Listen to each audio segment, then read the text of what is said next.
So this is episode 240 for our podcast. Jason, Steve, thank you for joining us. You are going to Absolutely. be here in like weeks. Yep. Yeah. The countdown is real. So you're here with Train and K.T Tunstall. Have you ever toured or played with either of the acts before? Never KT before, even though Yep. we're big fans. I've played probably like 6 or 7 shows with Pat from Train in different like seasons of his career in life. We did one of those VH1 best cruise ever back in like 2010. And we like tried to write a song like in my little cabin that we had. And he's always been kind of like a big brother. I've always had so much respect for him. He writes amazing songs. And so it's like when we found out that we were going to get to open for those guys, I was really happy about it because I feel like those songs for a lot of people are just kind of like the soundtrack to their lives, really, It's it's going And to I be just a really good one. It's going to be a memory lane trip. yeah, Oh, yeah, yeah. yeah, full nostalgia. And it's like, because when did Meet Virginia come out? It was like The 90s? 96 or 95 or something like that. 97? 96, I'm going to say. Yeah, 96. Something Okay, like that. so I was 16 I love when that that song. came out, and I was like a huge fan of them and like Matchbox 20 and like all the stuff that was happening. But it was like 4 years later, No Name Face came out. So it's like I was kind of 98. like in my formative years of like writing songs and figuring out like what my inspirations were. So like when I met him like 6 years after that, when we had Hanging by a Moment come out and like he knew who we were, that was just like a crazy experience, you know. And Drops of Jupiter, I think, is one of the best songs Yeah. ever. Yeah.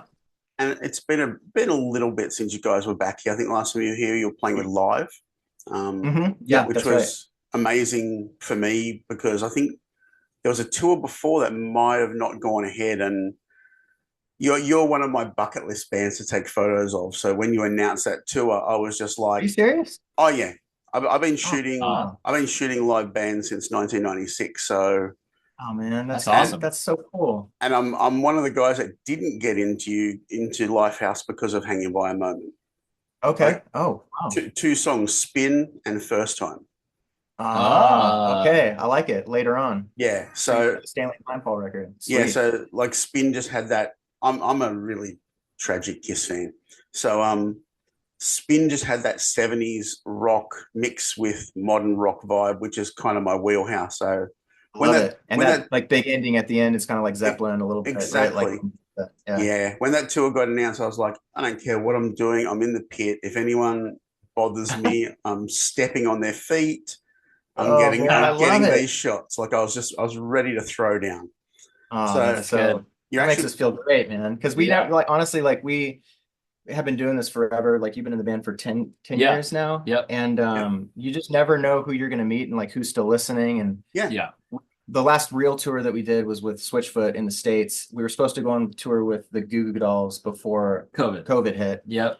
So maybe we were supposed to go over there for that, and then yep. it got canceled. But yeah, man, it's just like taking a couple of years off and like slowly starting to get back into this whole like playing shows again thing has been really special, especially the way we're doing it now because it's just like stripped down acoustic, the Yeah. way the songs were written with like no production. And every night that you play, you're just like jumping off the cliff. That's what we call it, where it's just like anything Yep. could happen. And you just hopefully your voice works and like you're in tune and but something special happens because it just like brings you back into that like inner child of like just being in a room with the guitar and you're just singing a song. And it's like the purest form. So like the fact that like Train's letting us do that just like this without any production or anything is like really cool. It's going to be great because you're going to actually mix up the songs, aren't you? There's going to be like some stuff from A Likely Story. There'll be Mhm. Lifehouse. Yep, You Mhm. yep, know, yep. We're trying to like really lean into like the older Lifehouse stuff since we don't get to go to Australia that much to like yep, make sure that we're because Lifehouse has 7 records and like we're trying to I think that we have it pretty honed in just from playing these shows in the States what the people want to hear. So we're Mhm. doing a bunch of like medleys and trying to like connect like you said like there's a couple songs on Stanley Kleinfall that we're like kind of condensing Yeah. just so we can make it because we only have 50 minutes to play as the yep. first band up. So but yeah, we're so excited, man. Like I have so many good memories of being in Australia like since I was 19, 20, like from the very beginning. I think the first time we went over there it was like a Simple Plan and like I think the Goo Goo Dolls were like the first band that we opened up for back in like 2000, 2001, Mhm. They're the maybe 2000 best. around that era. But it's been forever. Yeah. And the Goo Goo Dolls, what great guys are they? Oh man, they're Yeah. amazing. I think Iris too. I feel like Drops of Jupiter, Iris are just like two iconic songs from like two Yeah. bands from that era. Yeah. Now, thinking back to what 1999, 2000, when you had DreamWorks throwing bunches of money your way, and you were shot out of the cannon to now Yeah. having an indie record label. What is the difference for you besides the clear monetary budget wise thing? What's the difference for you guys as artists? Oh man, that's a good question. So DreamWorks, first of all, they were an amazing label. Elliott Smith was on there, Rufus Wainwright was on there, Jimmy Eat World. They were very, very, I think they were one of the last labels from that era that like had the old school mentality where they were, you don't have to have a hit on your first record. We're gonna be there for you for 3 albums, and we're just gonna do artist development.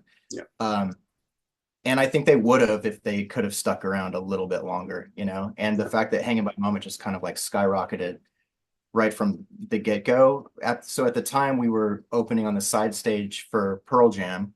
Nobody knew who we were, and within a matter of like 3 months, they pulled us off of that tour, and then we ended up on tour with Matchbox 20 because we were selling like 80,000 CDs a week. Like it was back in that time because the song was just like massive on the radio.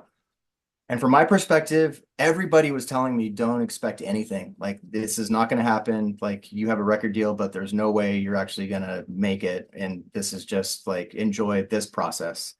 The whole thing was just a circus, man. It was like so crazy.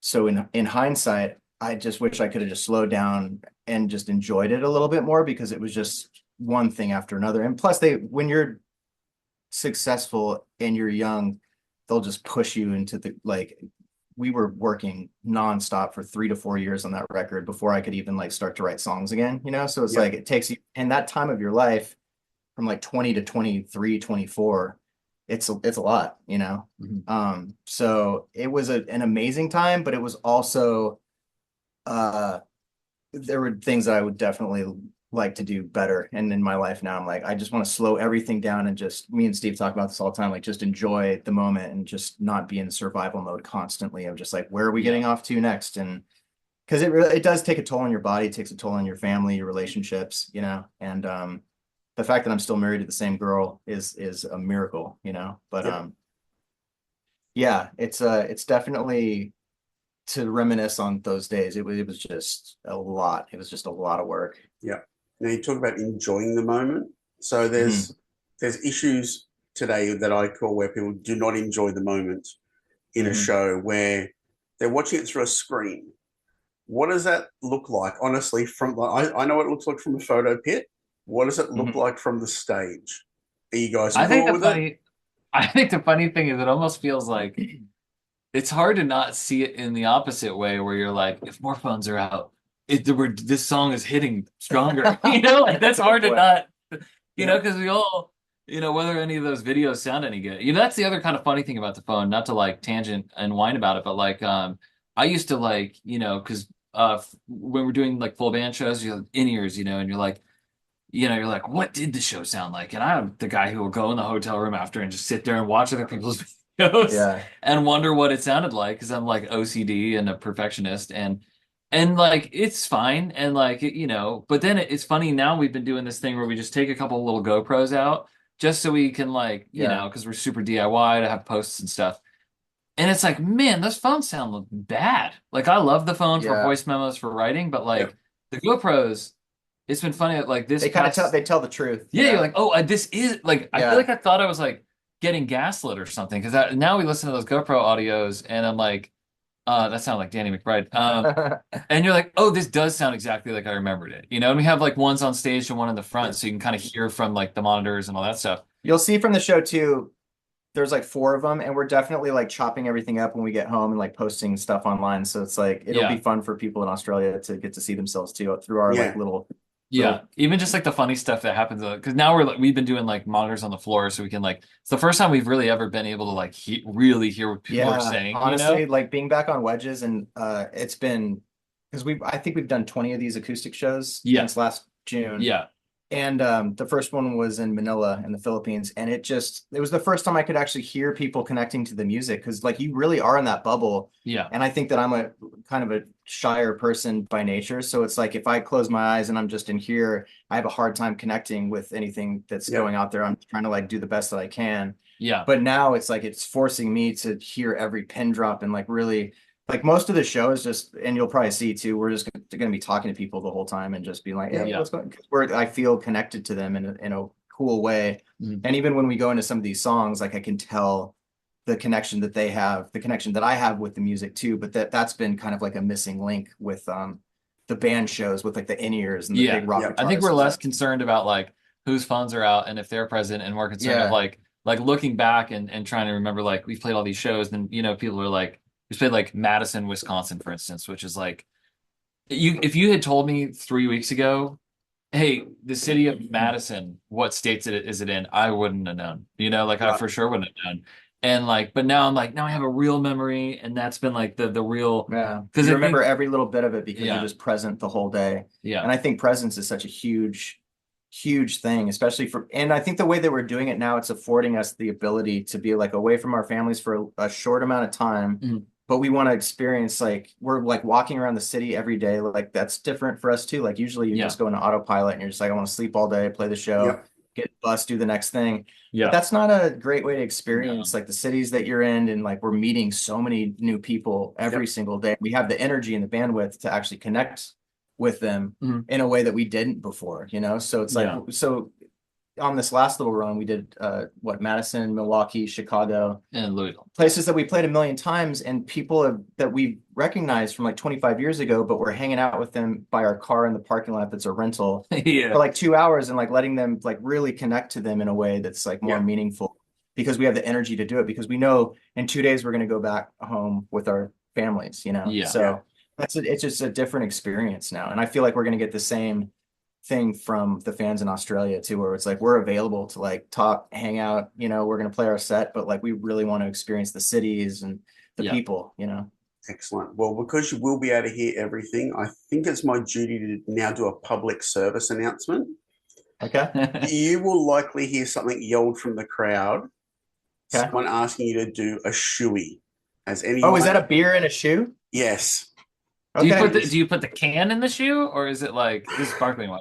Look, do you have to put the beer into the shoe? I want to do it. If you go full tilt redneck, it's pour into the shoe. What's going to get the best response? Like whose shoe? Yeah, that's a good. I mean, I don't care. I'll do it. I have seen. Okay, the last one I saw was the band Falling in Reverse, where a massive giant platform boot got launched onto the stage. Oh, so someone else's. It's a rando shoe. Wait, but does it explode in your face, or is it like a polite thing where they bring?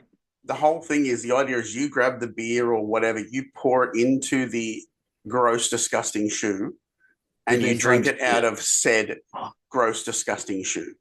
Isn't that like where do you get the beer from? That's the Black Mirror So episode. I guess you're going to have a tech bring a beer, or okay. Do we do this in every city, or is this like specific to? I really hope you don't do it at all. Like you don't think we should do it? Remember the Black Mirror episode? He was doing all the crazy stuff to like. Oh yeah. I mean, I don't want to insult anybody. Just for the longevity of your voice, I say don't drink out of the shoe. Maybe put the beer, like the can, in the shoe, and like. Oh yeah, is that disrespectful? I think you may get booed. Ooh, is that a half shoey? I don't want to get. Well, that is. Wait, so am I going to be a hero if I pour the whole thing in and like? You will. But what if I get really sick? That is the trade-off. Yeah, exactly right. So this happens every time. What's the ratio of bands actually accepting this challenge? A lot of metal bands do. In fact, I shouldn't say it. The worst one is Post Malone. He was doing it after every song, and he's got his own chant. Well, he loves Bud Light, so that makes sense. Like literally, he has his own chant. I don't think Pat will do it. Pat's not going to do it because he's got his new like wine company. Yeah, I drink his wine out of it too. I don't know if you should do that either. You don't think it'll cleanse it? Do you think it's a game time decision? Like just see how we're feeling? Yeah, I think. Well, you're going to hear the crowd, and if you hear like, it's really just going to sound like everything from the audience does. Okay, but that's them saying do a shoey. A shoey. I think I gotta do it, man. Honestly. I think it's time. Wait, maybe I should wait until like the last show, just in case, right? Like, For vocal issues, and then like do it as your encore. Just say, look, this is for all of Australia. You've got the GoPros okay, there. It can be your okay, parting there you go. gift. Yeah, that's it. I can do it once, I think. I don't want to blow it out in the first One show, shoey. right? The question is, A whose shoey. shoe is it? That's You don't have to think about that. You just gotta No. like Look, alcohol If it'll make it clean, right? Yeah, and What's if you're smart, just what go to Target. Go to Target pre-show, get like a $10 set of shoes. that's it. Yeah, Okay. or bring our own shoeys. Bring our own shoes. Oh, because then they're clean-ish. Yeah. Yeah. Yeah. And What do then you think? Like some like rubber rain boots? Is that like the move? Well, yeah, maybe, Yeah, just high not heels like for like a shot of tequila. I don't know. Like, yeah, we gotta workshop this a little bit. We love to buy props. That's been our new Yeah. thing. We're a big prop band. Yeah, and we love the local thing too right now. So it's like we probably will have to do it, but we'll make it as Yeah. sanitary Yep. and safe as possible We'll put a for us liner in there. to get home. Yeah. Workplace health and safety shoey. Yeah, Yeah, this is we've had no workplace injuries in 0 days since the shoey. it's so funny that you say this because like we've heard this from 3 or 4 other people too. Yeah, I've had other like weird, some wind-ups of like just so you know. Okay. Yeah. I'm gonna have to like Google the Post Malone shoey Yeah. thing, Oh. and he's still like he made it. So Well, he's probably ingested a lot of stuff to balance it out. Yeah, Probably. that's fine. yeah, that's fair. I think that's the move. The last show, The right? last Yeah. show, yeah, Freaking shoey. classed as Jason's parting shoey. There we go. Yeah, and Yeah. we'll make like a little video of it too and put it online. Yeah, Yeah. Drinking out of Now- a shoe. That's funny. it's not. I couldn't do it. Wait, where did it come from, by the way? Like, who started that? I reckon just a really drunk dude thought it was a great idea, and it's just we live in social media, so it's just gone viral. I've seen Okay. it, a lot of shows. So it happens every time now. It shows. Oh, look, the guy from Falling in Reverse just wasn't having it. He actually went on about a 5-minute tirade over Oh, why really? he wouldn't drink out of the shoe. He got pissed. And yeah, he was pretty derogatory, but it was, in a comedic kind of way. I quite enjoyed it. So where's the first show? It's in Perth, right? Yeah. Okay, so if it happens in Perth and I'm like, we have 4 more shows to go, will that appease the crowd that they know that eventually that I will do it? Yeah. And Okay. is the last show Brisbane? I think so, yeah. Yeah, I think so. That's where I'll be. So I can Okay. supervise the show. Oh, okay, cool. You're Yeah, gonna you can help shoey us. tag us? Yeah, you can help us pick it out. Pick Shoey out the Tech. shoe. Yeah, Yeah. Shoey Tech. That's our ST. Yep. That's pretty good. He takes I like it. photos and supplies shoes. Yeah. That's it. That's an important We're role. gonna save it. Save it for last. I Awesome. dig it. Yeah. Now, guys, what's the status of Lifehouse as a band at the moment? Okay. So basically, Rick our drummer, he's in Arizona. He was, last I checked, he's playing shows with Michelle Branch, which is funny because she opened for us a million years ago. Great person and a great musician. Bryce is living in Vegas and he's got his band there. Yep. And we just went on hiatus. I think that it got to the point where it just was like we all needed a break, Yep. It just felt like the shows, even the one-offs, felt very heavy and kind of tired. And that's just, I mean, right? It just happens after 20 years of like hard touring, And from my perspective, I called everybody and I was just like, I can't play these shows anymore. I need to take a break. Just need to be with Braden, my wife. And I just need to like do normal things and not have a schedule for a little bit. And so my wife and I bought some acreage out in Leapers Fork, which is like 40 minutes outside of Nashville. And we just like carved out like these little walking paths. And other story, like we tried to have kids for years and it didn't happen. And that was like all part of it too. Mhm. And we did in vitro and the doctor was like, it's not going to happen for you guys. So I was going through like a big transition in my own life personally. And I just needed to be there with her and just kind of like me and Steve continued to work together and like did tons of recording and all that stuff. But I just needed to get off the road. I needed a break. I needed to reset. And the crazy thing is like after that, it was like what, like 2 or 3 years of just taking time off from playing any shows at all, like no shows at all. Yeah.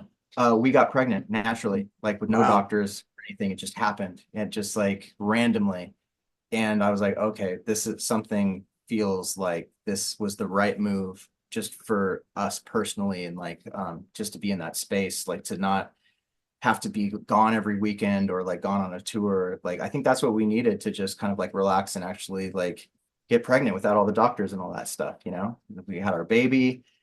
And Steve was a year ahead of me. He had a kid. He's older than me, but I got the older kid, which is Yeah, funny. yeah. So Right. Bowie's a year older than Yeah, Abilene, like- my daughter. Yeah. And then so we like work 3 days a week together. We have a side project called Oswald, and we've done 7 records I think it's 7. Yeah. in the last like 6 years. So we're always we're writing together all the time. He co-produces all my solo stuff that I've done. We produce the Oswald stuff together, and he does a ton of solo stuff on his own. Yeah. But it got to the point where we're like, we missed just little adventures, you know, like just going out and playing a couple shows. Like I got the itch again. And honestly, from my perspective, I thought maybe I never would play again. Like when I called the band thing off, I was like, maybe I'm just okay with just like being home and like just recording. But something kind of creeps back in there where you're like, I miss the adventure of like just like going to a city and like experiencing the people and like and just being nervous but getting on stage and having to play a song that like you haven't played in a long time, and all of a sudden people start singing along and you feel that connection with people. And so like that's kind of what started it up again, you know. But it's definitely just going to be this for a while, you know. It's just going to be the songs that I've written that are like stripped down, and Steve's going to be singing harmonies and doing like all the acoustic bits and all that. And we've kind of reworked the songs in a way to where it like feels like it's conducive to just a 2-man band, you know. Right. It's been scary, but super, super fun. Here's a part A and a part B question. Do you remember where you were the first time you heard one of your songs on the radio, and when you last heard one of your songs on the radio? Part B is funny. But... Yeah. Okay. So part A, like the first time I heard the song on the radio. Yeah, any one of your songs. Okay, it would definitely be "Hanging by a Moment." And do you remember that movie, That Thing You Do? Yep. Have you ever seen that movie? Okay, so you know, like when they hear their song on the radio and they're like getting out of the van and like running around, and it was like that in probably the first week of release of the song. We were playing a radio show in like Birmingham, Alabama or something like that. And I remember it vividly, just like the radio compression coming at you, and it's just like everything freezes. And we just stopped the car and we just got out and we were so excited. It was exactly like that moment. And then there were moments like that kind of kept reoccurring with other songs, but nothing as special as "Hanging by a Moment," because that was like never forget that first time, right?